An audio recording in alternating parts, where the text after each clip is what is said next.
¿Ustedes sabían que a través del Fondo para la Reparación a las Víctimas salen recursos para indemnizar a esta población? Pero, ¿cómo es este proceso?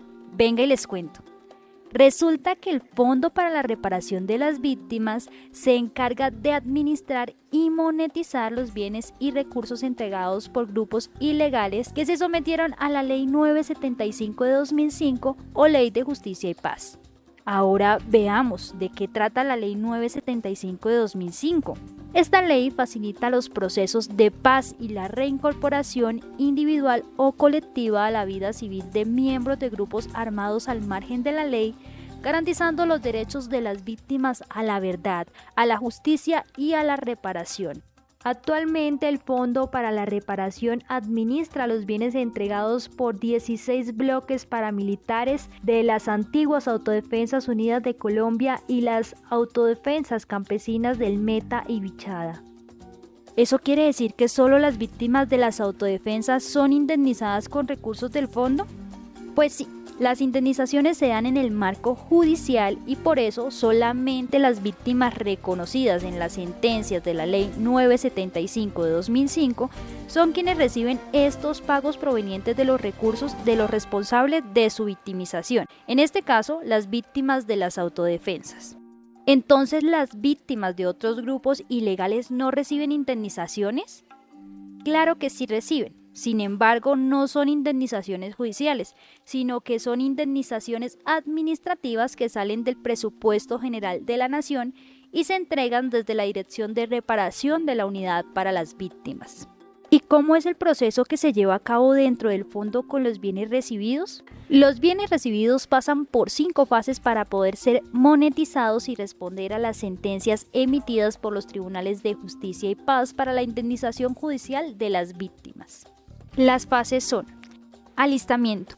Inicialmente, la Fiscalía General de la Nación hace un llamado al fondo para que identifique el estado en el que se encuentra el bien y posteriormente acuerden la fecha de entrega.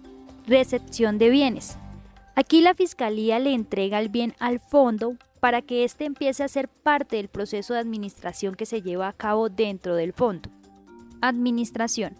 En esta fase, la administración del bien depende del avance en el proceso de extinción de dominio, es decir, lo que demore el Estado en reclamar bienes de propiedad de personas que los obtuvieron de forma ilícita o han sido usados directa o indirectamente en actividades ilícitas.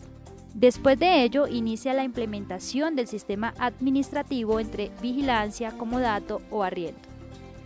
Comercialización. Con el bien totalmente saneado en la parte jurídica, fiscal y física, inicia la fase de comercialización, donde se procede al evalúo comercial y posteriormente se oferta a través de la plataforma digital de la Central de Inversiones S.A.CISA y en la página de la Unidad para las Víctimas. Monetizaciones. Cuando se vende el bien, el dinero recibido ingresa a la cuenta única nacional de la Unidad para las Víctimas con el fin de recaudar fondos suficientes que permitan realizar los pagos de indemnizaciones a las víctimas reconocidas en las sentencias de justicia y paz. Pero si tienen todo, ¿por qué se demoran en monetizar algunos bienes? Pues en algunas ocasiones los bienes administrados por el Fondo para la Reparación de las Víctimas presentan dificultades para lograr ser monetizados. Generalmente esto se debe a que algunos bienes se encuentran en zonas de difícil acceso o donde las condiciones de seguridad no son óptimas, ya sea porque están en zonas donde aún persiste el conflicto armado.